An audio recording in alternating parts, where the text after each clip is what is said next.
Bonjour à tous, j'espère que vous allez bien et on se retrouve aujourd'hui avec une vidéo qui va être un tutoriel maquillage. Et j'avais envie de retravailler avec une palette de Kat Von D que j'utilise beaucoup en dehors de mes tutoriels, mais je vous ai pas fait beaucoup de tutos et je vous avais dit que je vous en ferai plusieurs pour vous montrer un petit peu toutes les possibilités de la palette. Et c'est la palette Age of Reality de chez Kat Von D. Donc cette palette, moi je la trouve absolument sublime, sublime, sublime, sublime. Et on va recréer ce look ensemble, hein, donc très lumineux, mais qui est très portable, que ce soit pour la journée, que ce soit pour la soirée. Vous allez voir, c'est quelque chose de très facile à faire. On va faire un teint complet aujourd'hui. Et on va essayer au maximum de travailler avec des produits de Kat Von D, bien que je n'ai pas assez de produits pour faire la totalité du maquillage avec cette marque. Pour ce qui est des produits que je vais utiliser, sachez que vous les retrouverez tous comme d'habitude. Vous aurez tous les liens au niveau de la barre d'infos. N'hésitez pas également à liker cette vidéo et à vous abonner à ma chaîne. Rappelez-vous, hein, dès qu'on arrive aux 2000 abonnés, ça y est, on refait un concours. Hein.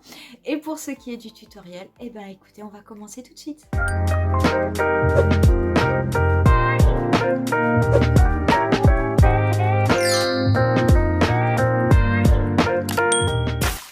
On va commencer avec le fond de teint et aujourd'hui je vais utiliser le Kat Von D, le Lock It, qui pour moi est en teinte 48 Light Neutral. Donc c'est un fond de teint qui est ultra couvrant. Donc je vais l'appliquer au pinceau. Je vais travailler avec mon pinceau 06 de chez Sephora, mon pinceau pour le teint.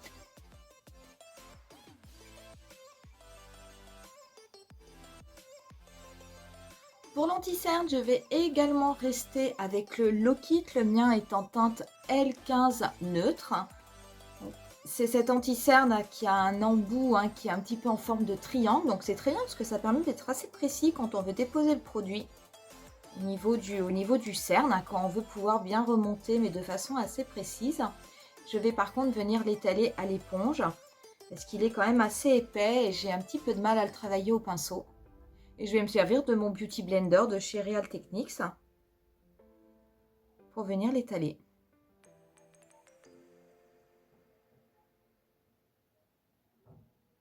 Donc on est pareil, on est sur une couvrance totale.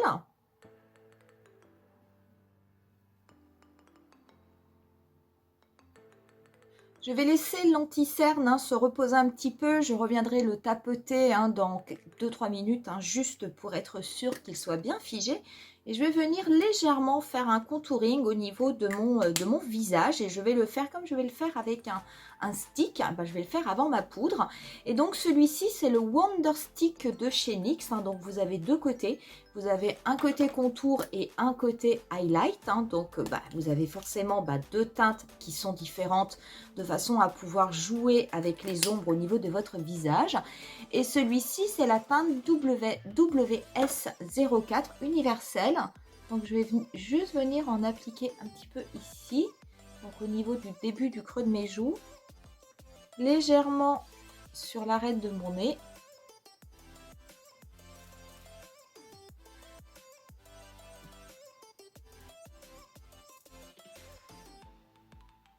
Je ne vais pas du tout en mettre beaucoup.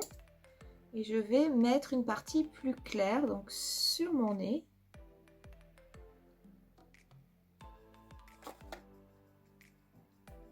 Une fois que j'ai fait toutes mes peintures de guerre, je vais commencer à estomper. Donc je vais garder mon Beauty Blender.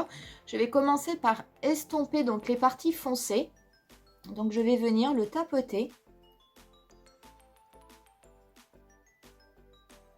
Donc je le tapote de façon à ce que ça soit plus diffus et que ça ait du coup l'aspect d'une ombre. Par contre, je ne vais pas le déplacer.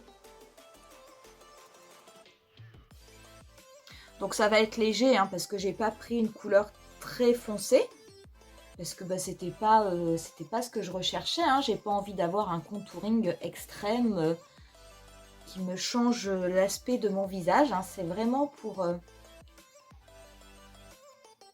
simplement, comme le fond de teint est quand même assez clair, c'est simplement pour apporter un petit peu plus de relief au visage. C'est vrai que je le fais pas souvent. J'aime bien le faire, mais c'est... Je sais pas. manque d'habitude, manque de temps, j'en sais rien. C'est vrai que je le fais peu, mais ça peut être très très joli.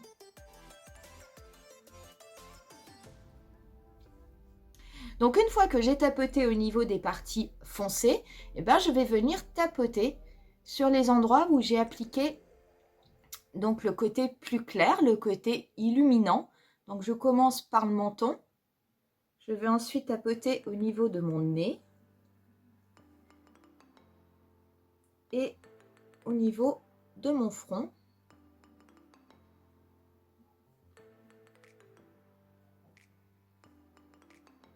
Donc voilà, donc là vous voyez ça fait quand même léger, je veux dire c'est toujours mon visage, hein, on me reconnaît, il n'y a pas de problème. Mais il y a quand même déjà quelque chose, il y a une partie qui est un petit peu plus marquée au niveau du creux des joues qui était tout à fait ce que je voulais. Et c'est vrai que du coup j'ai déjà meilleure mine finalement. Donc une fois que j'ai fait ça, je vais venir juste retapoter un tout petit peu mon anti-cerne pour être sûr qu'il est bien en place. Donc là c'est bon. Et on va pouvoir du coup passer à la poudre. Pour la poudre, je vais travailler aujourd'hui avec la poudre de By Thierry, donc qui est la Hyaluronic Hydra Powder. Donc c'est une poudre soin hein, qui a comme effet d'être lissante au niveau de la peau. Donc c'est vrai que c'est une poudre que j'utilise pas beaucoup et pourtant elle est très très bien. Donc je vais venir l'appliquer, elle est complètement, elle est translucide, elle est toute blanche. Donc par contre c'est vrai que c'est pas toujours pratique pour la prélever. Ouh voilà, ça y est, j'en ai mis de partout. C'est une poudre qui est très très très très volatile, donc il faut faire attention. Donc je vous conseille éventuellement d'en prendre et d'en mettre un petit peu dans le capot. Mais je vous assure, donc quand vous en prélevez, vous tapotez bien. Vous allez voir, hein, ça retombe à chaque fois dans le capot. Pourtant j'en ai encore sur mon pinceau. Et on va venir la déposer et balayer, mais alors très très légèrement sur le visage. Je veux dire vraiment le pinceau, j'appuie extrêmement peu. Je vais partir de l'intérieur pour aller vers l'extérieur. Je replonge ensuite mon pinceau. Et pareil, je retape pour être sûr que tout l'excédent tombe. Mais il reste toujours un peu, à chaque fois un petit peu de poudre sur mon pinceau. Il faut vraiment en mettre très très peu. Si vous en mettez trop, c'est une poudre qui a tendance à marquer. Donc à marquer, vous allez avoir comme des traînées blanches. Et ça ne fera pas forcément très très joli. Au début, moi j'étais déçue de cette poudre. Je veux dire, honnêtement, quand je l'ai achetée, je l'ai utilisée une ou deux fois. Je me disais, mais c'est pas possible, ça marche pas, c'est pas beau, il y a un effet matière. Ça n'a rien à voir quoi. Et j'étais retournée vers mes autres poudres de Make Up Forever ou d'Urban Decay, des poudres translucides que j'avais qui étaient pour moi beaucoup plus performantes. Et en fait, c'est pas du tout que la poudre n'était pas bonne, c'était simplement que j'en prélevais beaucoup trop. Donc j'avais tendance à tremper mon pinceau, à venir, comme je le fais souvent avec mes poudres, à venir déposer en tapotant. Et puis après, je lissais. Mais j'avais trop de matière sur la peau. Donc maintenant, je fais comme ça. Et du coup, c'est une poudre que j'apprécie beaucoup plus. Et dont je trouve le rendu extrêmement joli. Mais voilà, pour que le rendu soit joli, il faut avoir la main légère. J'ai fait mes sourcils hors caméra avec mes produits habituels hein, que vous trouverez dans la barre d'infos. Hein. C'est mon crayon précision de chez Yves Rocher et j'ai mis le gel Control Fruit de chez NYX. Et on va pouvoir passer aux yeux. Donc je vais commencer par appliquer le primer. Comme on va travailler du coup avec une palette de Kat Von D, je vais appliquer mon Shake Primer de Kat Von D. Cette petite solution biphasée hein, qui permet aux couleurs de rester très très intenses. Donc je vais appliquer donc, une petite goutte sur chaque œil, sur la paupière mobile et la paupière fixe de chaque œil. Alors ce qui est important avant d'appliquer le fard à paupières, lorsqu'on applique ce primer, c'est de laisser sécher. Et une fois que ça, alors ça sèche extrêmement vite, hein, et quand après vous touchez votre paupière, mais vous avez vraiment une paupière qui est toute sèche, par contre vous avez l'impression qu'elle est toute lisse. Donc si jamais vous avez des petits soucis éventuellement avec les bases qui sont crème, moi j'ai des fois certaines abonnées qui m'écrivent en me disant mais mince, j'ai beau mettre une base, et ça continue quand même à plisser, à criser.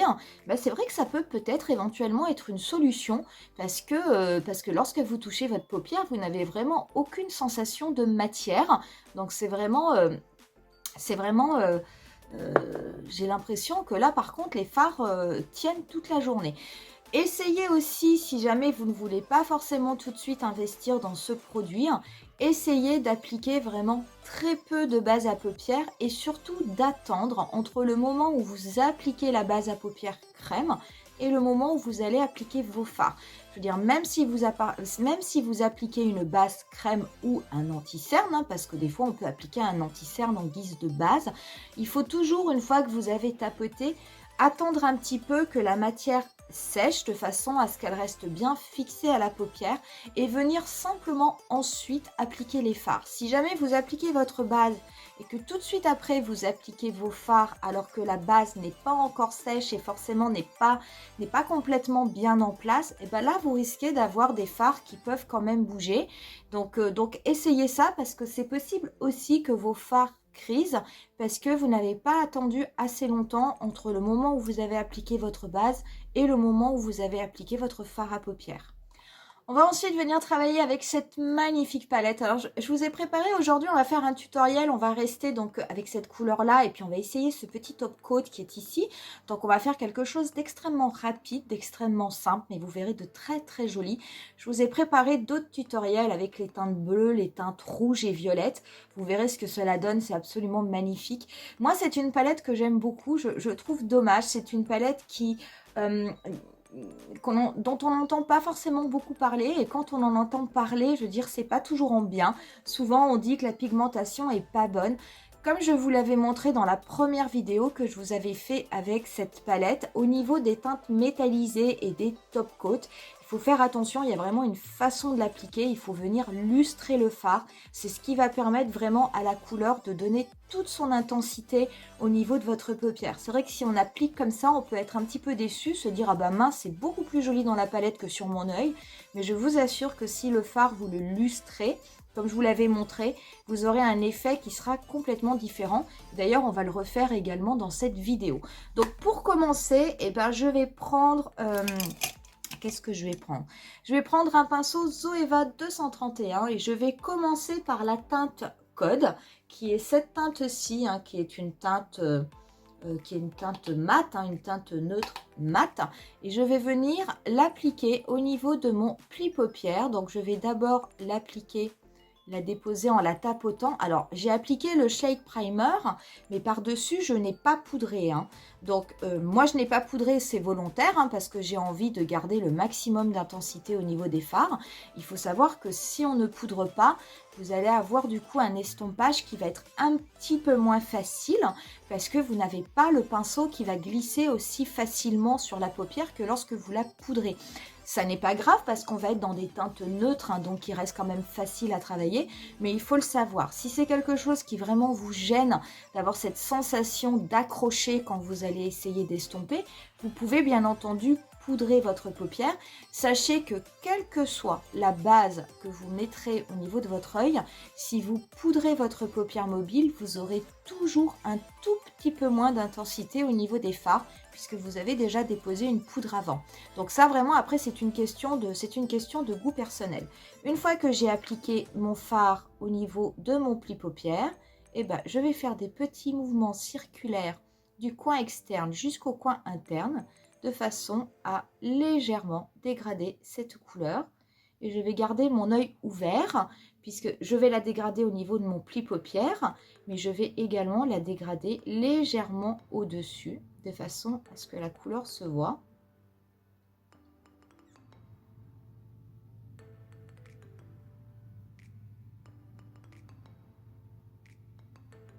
Je vais prendre ensuite un pinceau 09 de chez Sephora et je vais venir prendre la teinte, comment elle s'appelle?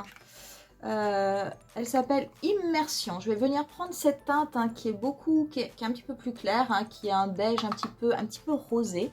Et je vais venir l'appliquer en dessous de mon arcade sourcilière.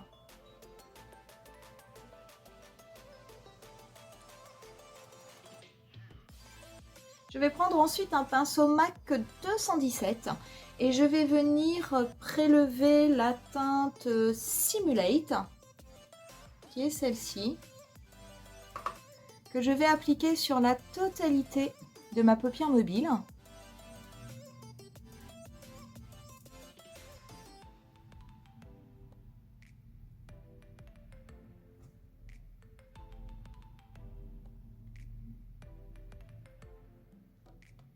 Je vais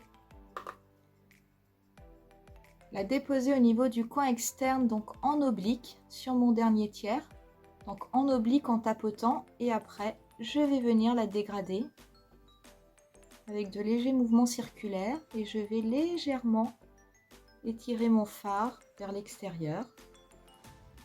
Je vais le dégrader au niveau de mon pli paupière. Par contre, je ne vais pas remonter avec cette couleur Simulate, je ne vais pas remonter plus haut que mon pli paupière.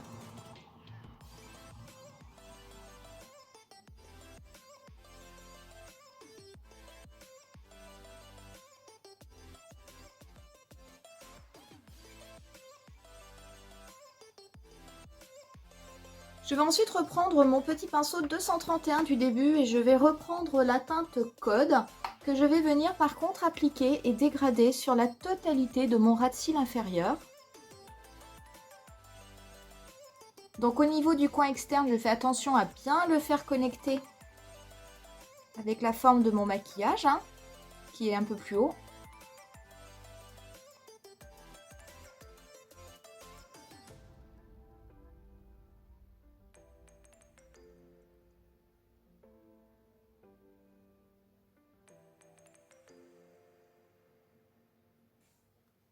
Je vais ensuite venir prendre la teinte Oculus avec un pinceau 234. Hein, donc c'est cette teinte-ci hein, qui a des petits reflets dorés bronze.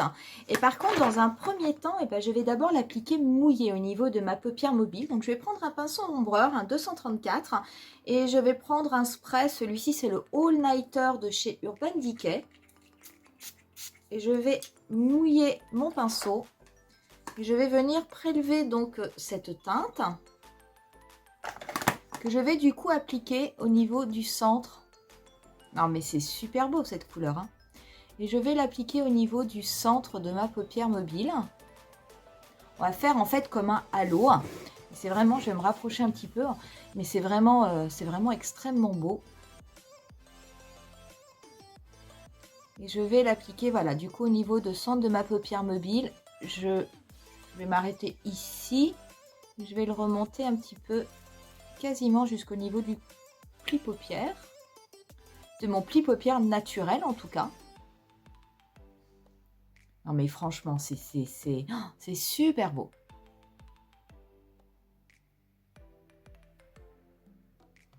Et je vais faire... Je vais remettre un petit peu de Fix Plus. Je vais faire pareil au niveau de l'autre œil.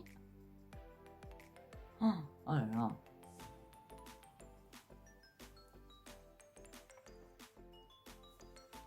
Je vais laisser comme ça pour le moment.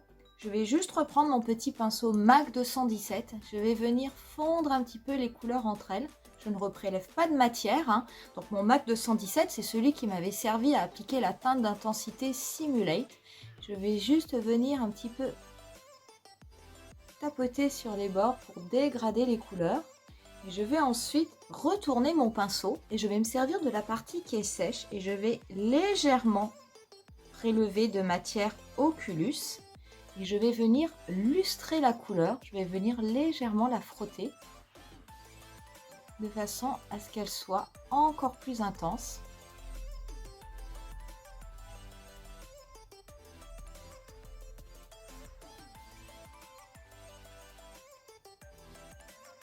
C'est absolument magnifique. Je ne sais pas si ça ressortira bien à la caméra. Des fois, avec les caméras de téléphone, on ne voit pas tout. Mais alors, c'est dommage parce que je peux vous assurer que c'est ultra pigmenté et très très beau.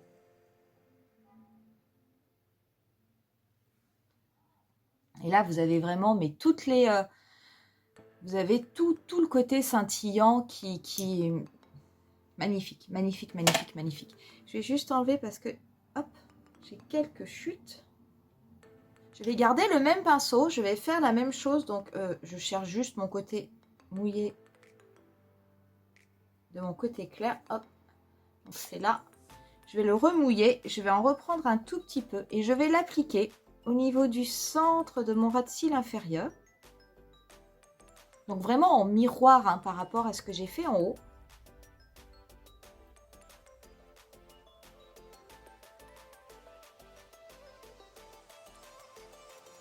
Et après, pareil, je vais prendre un petit peu de couleur, mais cette fois-ci du côté sec. Et je vais venir le lustrer. Une fois qu'on a fait ça, on va venir appliquer un petit peu de top coat. Et j'avais envie d'utiliser celui-là qui s'appelle 4D. Oui, c'est ça, 4D. Donc ça, c'est un top coat. Donc il se présente comme ceci. Donc il a plein de petits reflets. Je vais voir si en le swatchant, si on peut... ouais, il a plein de petits reflets un petit peu verts. Donc il a des reflets verts, il a des reflets un petit peu orangés. Donc c'est vraiment très très très très beau. Donc c'est une couleur qui fait un petit peu duochrome, qui va venir apporter un effet supplémentaire au niveau de la paupière. Donc je vais prendre un petit pinceau, je vais prendre mon petit pinceau E210 de chez Urban Decay, que je vais pour le moment mouiller. Donc je vais en prélever légèrement au niveau de mon pinceau. Je vais venir simplement le tapoter sur le milieu, sur le centre de ma paupière mobile. Alors je ne remonte pas jusqu'à mon pli paupière, hein. Je reste vraiment sur le centre. Je vais faire pareil de l'autre côté.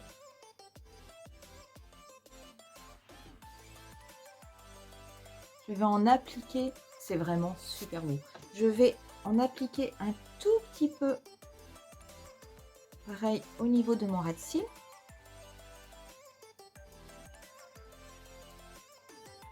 Et je vais ensuite avec mon doigt simplement venir en prélever un tout petit peu au niveau de la palette. Et je vais venir pareil, comme si je voulais le lustrer. Ça fait tout de suite une différence. Donc en restant bien au centre de ma paupière mobile, mais je reste vraiment sur la partie basse de ma paupière mobile. Je ne remonte pas du tout jusqu'au pli paupière, puisque je ne veux pas que ça recouvre la totalité de mon maquillage. Je veux vraiment que ça apporte comme une touche lumière au niveau du centre de ma paupière mobile. Mais c'est super beau, moi j'adore cette palette, hein. Et on va faire pareil au niveau de l'autre œil. Et par contre, pour ce qui est de mon ras de cils, là je vais être obligée de prendre un tout petit pinceau pour venir légèrement le lustrer. Parce que là avec mon doigt, ça va pas être pratique. Je vais venir noircir ma muqueuse avec un pinceau noir de chez Bourjois. Moi, c'est le Ultra Black. Légèrement en mettre aussi au niveau de ma muqueuse inférieure. Et je vais venir faire un liner. Et du coup, je vais me servir du Tattoo Liner de chez Kat Von D.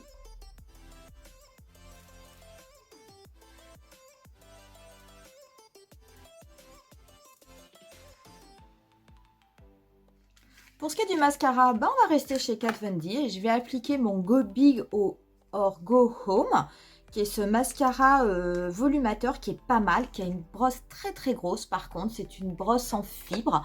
C'est vrai que ça n'a pas forcément ma préférence, les fibres, mais bon, il faut avouer que le mascara, quand même, il fait des cils vraiment pas mal.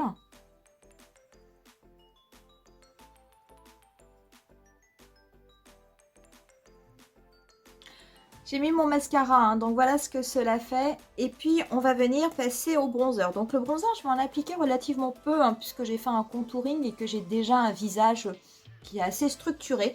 Donc, je vais appliquer mon bronzer de Shiseido qui est en teinte light. Donc, je vais l'appliquer avec le petit pinceau hein, qui est dans le produit. Je vais y arriver. Donc, je vais juste venir accentuer légèrement ce que j'avais fait.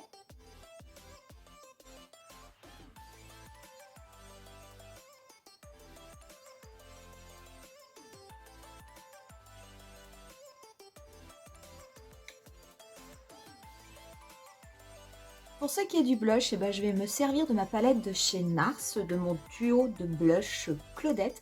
Je vais mélanger en fait les deux teintes, donc la teinte corail et la teinte qui est ambre toastée.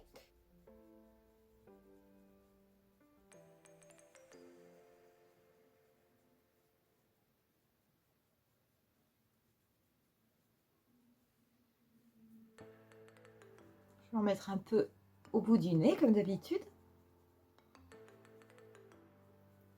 Et vraiment, ce sont des super couleurs. Ce duo de blush, il est, mais oh, j'adore, j'adore, j'adore.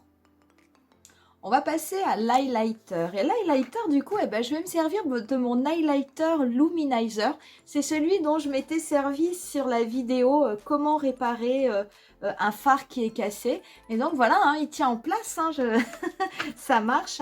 Donc je vais prendre mon petit pinceau éventail de chez Sephora et je vais venir en prélever. Et vous allez voir que ça fonctionne toujours. Donc je vais en mettre un petit peu au niveau du coin externe. Oui, j'avais oublié qu'il était autant pigmenté. J'en ai peut-être mis un petit peu beaucoup. Donc j'en mets au niveau du coin externe de mon maquillage. Je vais en mettre un petit peu au niveau de l'arête de mon nez. On va pouvoir passer aux lèvres. Et au niveau des lèvres, je vais appliquer un liquid lipstick. C'est la teinte Eau Queen de chez Kat Von D. Donc il est séchant, ce qui fait qu'après il a un effet mat. Mais alors j'espère qu'il ne sera pas trop foncé. Mais dans le pire des cas, sinon j'appliquerai un autre gloss par-dessus. Celui-ci est de chez Kiko, qui a vraiment un côté nude relativement clair. Parce que j'ai peur que celui-ci soit un petit peu foncé. Avec le maquillage, quoique.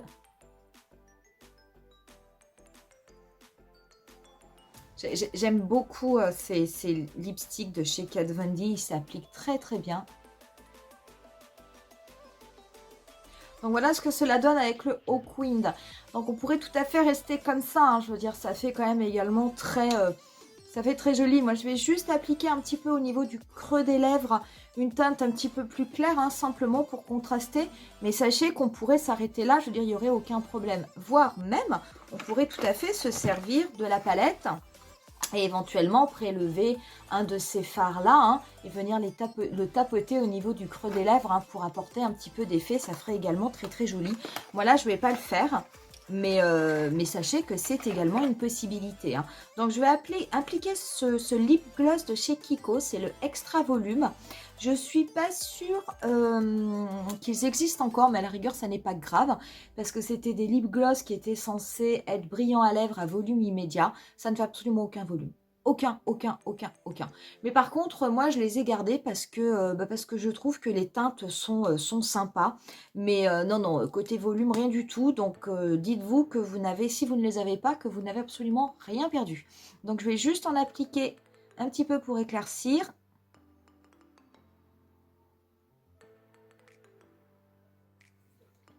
Voilà. Et je vais appliquer un petit peu de mon spray fixateur All Nighter de chez Urban Decay pour finir le maquillage.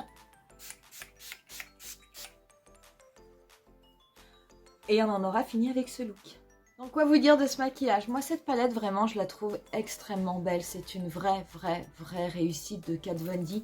Je vous rappelle que c'est une palette qui bien entendu est complètement végane. Mais en plus ce qu'elle a de particulier c'est qu'elle est 100% recyclable. Donc c'est assez rare hein, pour être quand même mentionné.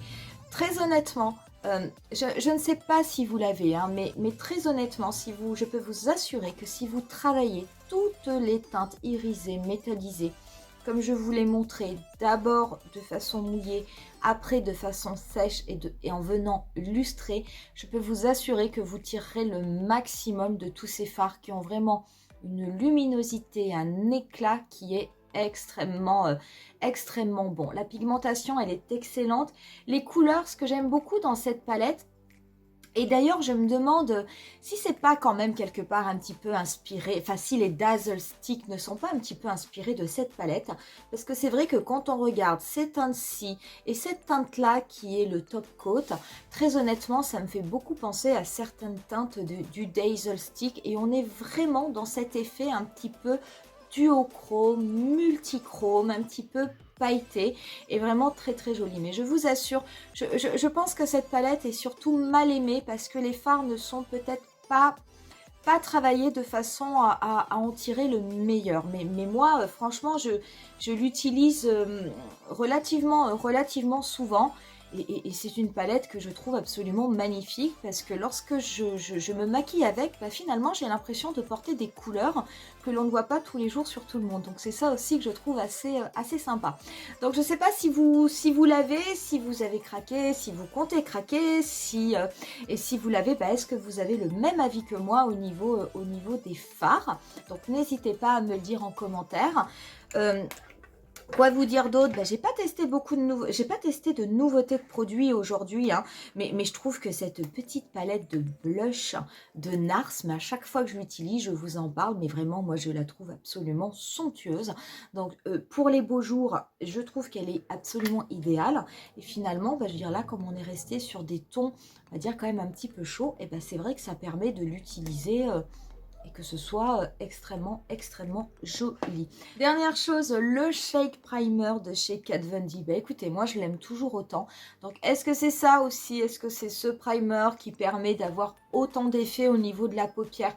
Très honnêtement, je ne sais pas, mais moi j'aime beaucoup ce système de base parce que c'est vrai que finalement on a très peu de matière au niveau de la paupière, donc je mets aussi des bases crèmes, hein. Vous me voyez souvent utiliser le Primer Potion d'Urban Decay ou éventuellement le primer d'Anastasia Beverly Hills, mais très honnêtement, à mettre quelque chose comme ça de liquide qui fond au niveau de la paupière et qui a vraiment un effet zéro matière, ben je trouve ça pas mal aussi.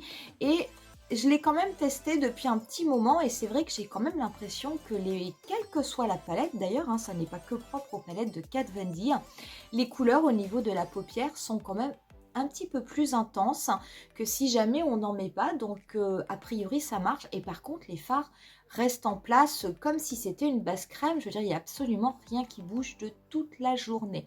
Voilà pour la vidéo, on va en rester là pour aujourd'hui. J'espère en tout cas que ce look vous aura plu et si vous avez cette palette, et ben que vous aurez envie de le refaire. Moi je vais vous laisser avec quelques photos du look final et je vous dis rendez-vous à très bientôt pour un nouveau tutoriel ou une nouvelle vidéo. À bientôt, bye!